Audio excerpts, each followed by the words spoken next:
really like these glasses. Thank you, Shane. Pretty cool.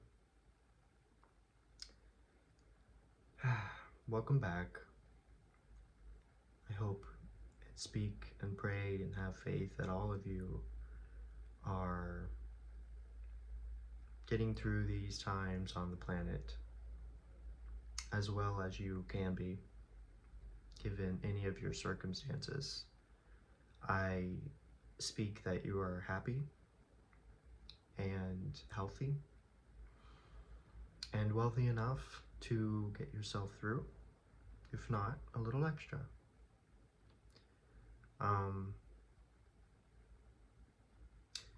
I really just wanted to come on here and speak about something that I've been thinking about a lot lately with the current circumstances in the world. And I want to say how important it is to remember that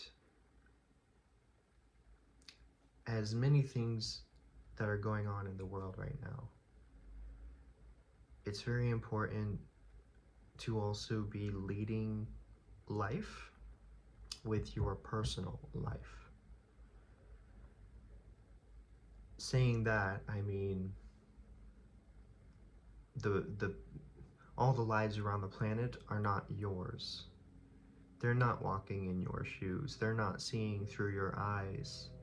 They're not up here with your mind, understanding you inside and out. Therefore, you are alive. And that is your purest responsibility.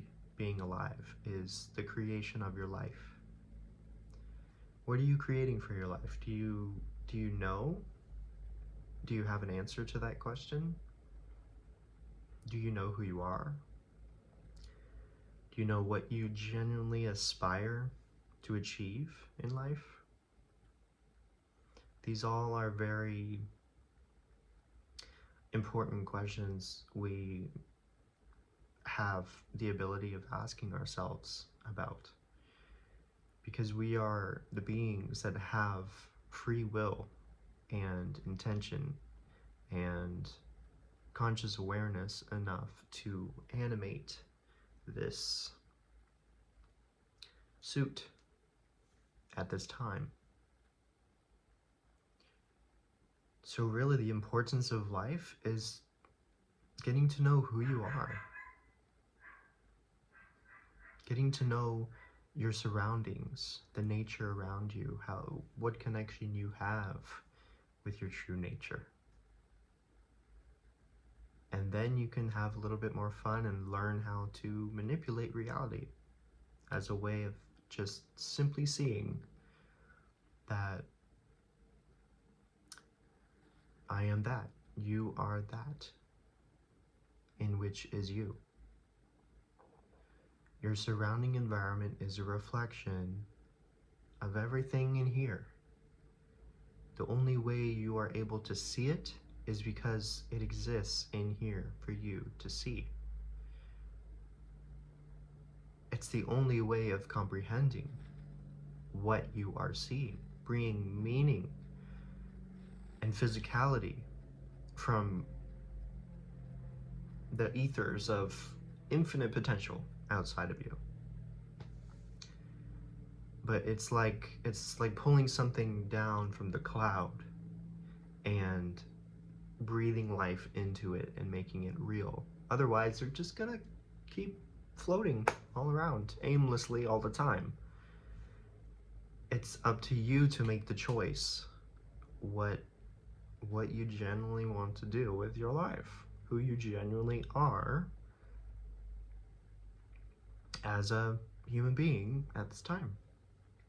And then when time comes, you let it go and allow the natural process of life to do what it does and move on. Life is not so serious. Life is natural. You think nature is taking anything seriously? No. It's just doing what it does, surviving, providing for itself. It is intertwined with the communication web of every single thing across this little tiny planet. It's ingrained in the root system, it's ingrained in the veins and the energy vessels running all beneath the ground below us. It's a brain itself, it's consciousness. And I find it so miraculous that we've been given some kind of environment that allows us to survive and live a life here. Like, really, if you step back at it and you look, life is something truly special. It's not exactly miraculous, because what comparison are we having? But it's special, and you get to live a life at this time, and you may come back and live another life, or you may move on to whatever your consciousness wants to create next. The tricky thing about this can be that in one being's lifetime, like say my lifetime, 1 to 100, or whatever, 1 to 50, whatever, it could be you are getting to really know this body and what, you know, what this whole human experience is to be like. Again, with what comparison? There's nothing. So why are we falling in line, believing what other people are telling us on how to live our lives? It's impossible. They can totally impossibly tell us how to live our own lives. But with the manipulation and the screenplay and the commercials and the angles and the language and the vibration and the frequency and the chemicals and the additives and preservatives and hormone regulating, aka hormone disrupting things, that is how they can tell you how to live your life, because they're up here at that point. They're controlling you through every single word, through every single thing that you see digitally. Like, if you take away digitality and you take away media and anything that may be influencing you from the outer worldly perspective, which is on and on and on, you take that away and you focus more on your present life, well, then what's important? What's important is making sure you survive. Food, water, sunlight, moonlight, having something that's special to you. Boom, done. Life? Wow, that was a breeze. I just had to learn these 4 or 5 simple rules and I lived a great life. You know, that's what you could potentially be saying at the end, you know? But we have made it very complicated and very diverse, very subjectified and separated, that we began taking everything so incredibly personal and seriously, and we've been manipulated into fighting each other instead of loving the neighbors. Now we absolutely hate them and would rather spend time alone than loving the neighbors.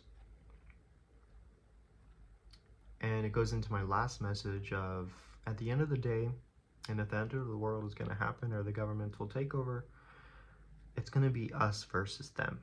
It really is. And us being you and your neighbors, you and your closest friends that are in person, not ones that you connected through media and they live far, far, far away. They're less likely to be able to travel to you when and if something happens and certain things are shut down conveniently. So you want close surrounding individuals that you love and you trust, vice versa, reciprocal relationships that are good and supportive and would take a bullet for you, because that may be the end of what's happening, you know? So love thy neighbors, because at the end of the day, it's going to become your community. And with that being said, disconnect from, well, I'm not going to tell you what to do. I can't, because that's me telling you how to live your life.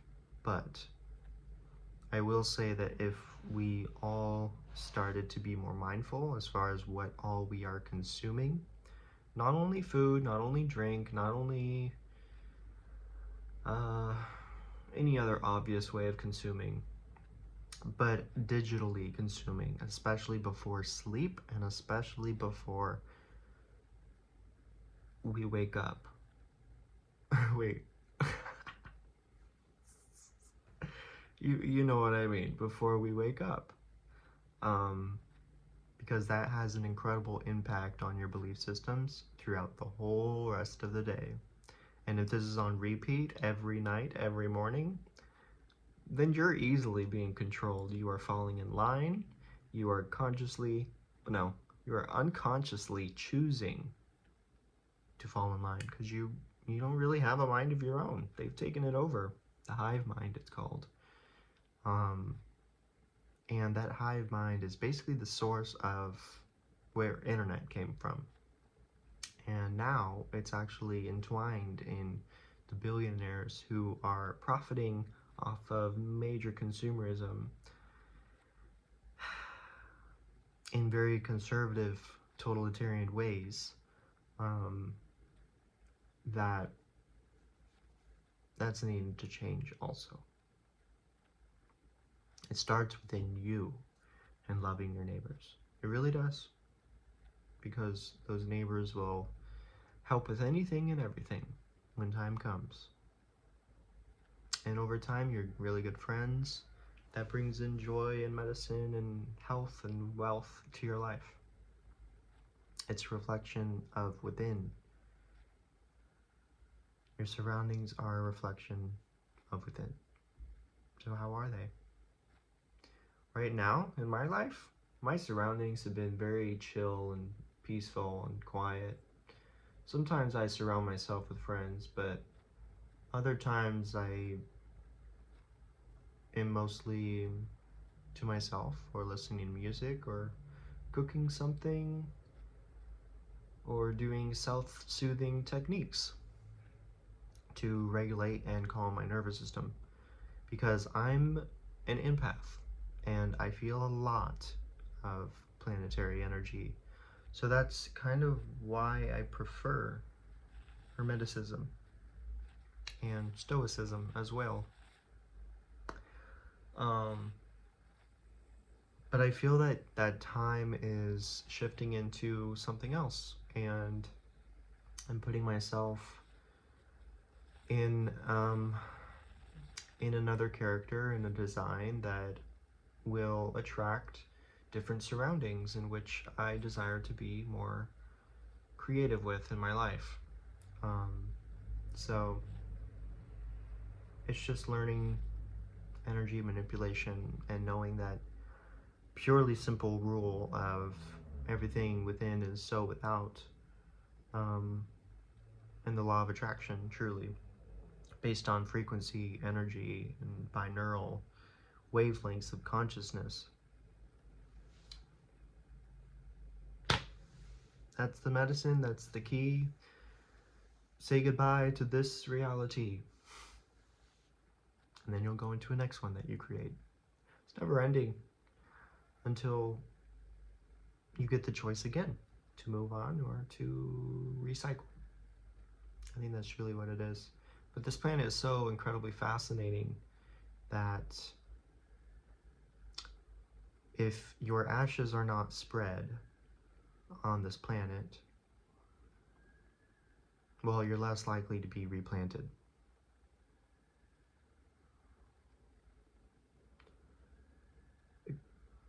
Isn't it potentially that simple? Like past life recollection and reincarnation and all things considered, it could be just so possible that it very well works like a plant, and replanting a plant, and then it grows a whole new tree, and then it disintegrates back into ashes, and then it recycles and recycles. But each new time it takes on a different persona of its own. It takes on a different form, a different look, a different species, whatever. And with that, there's still a recollection of the ancient DNA of that original form on this planet.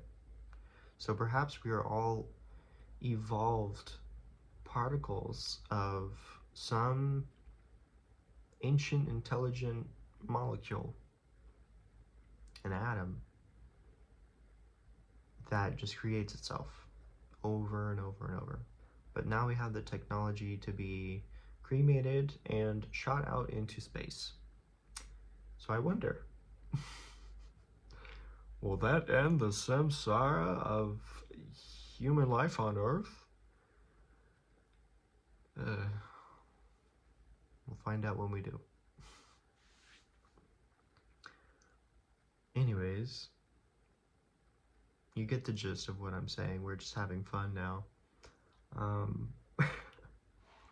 Learn how to manipulate your surrounding energetic environment, and you will manipulate a new reality for you to spend some time in until you do the next and the next and the next, because we are beings that should always be wanting change and something different, because we are beings that evolve. You see this, as a friend brought to my awareness recently, actually, is the reason our hands get really coarse and like raisins underwater after a period of time. It's because our skin layers are adapting to the environment that we are in. So there are actual civilizations on Earth that can spend hours, tens of hours, underwater throughout the day, because they have adapted themselves so well that each person in that community can breathe underwater for 10 to 15 minutes. Basic. What does that tell you about the organic human intelligence? If we truly put our mind, our heart, our body, our spirit into something, and we follow through, then it will have evolutionary results and records set, and inventions and new ways of living. So you may question now a little bit deeper, what do I feel in my soul I am supposed to be creating in this life that not only benefits my life, of course, as I'm living it, I'm creating it, but will also benefit the well-being of the planet?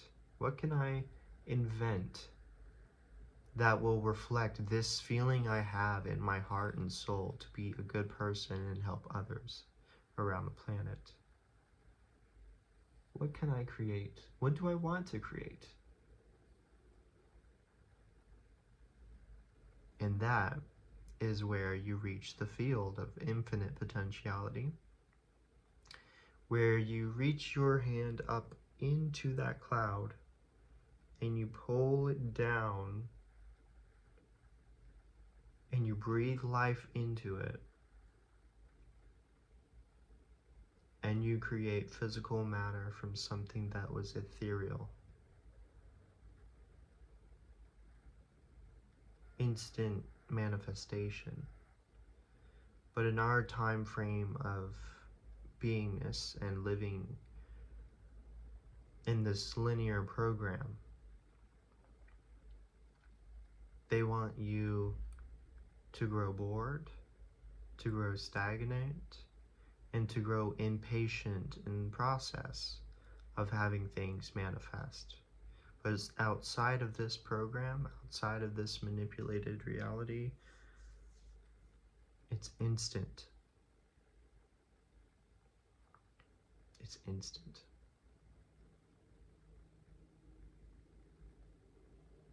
What does that tell you? It tells you we are far more capable than we have ever led ourselves to believe. Far more capable of creating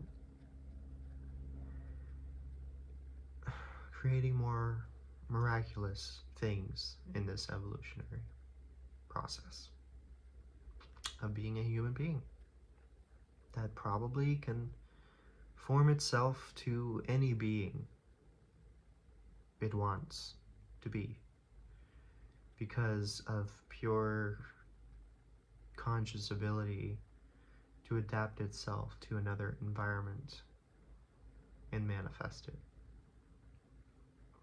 It blows my mind. Maybe you got something from this. I just felt called to come on here and share this message. And yeah, we'll be here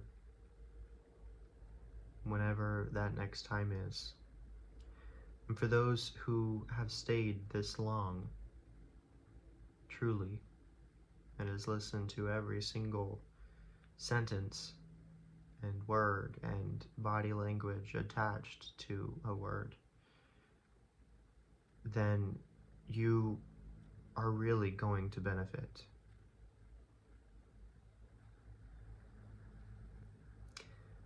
Namaste. Till next time.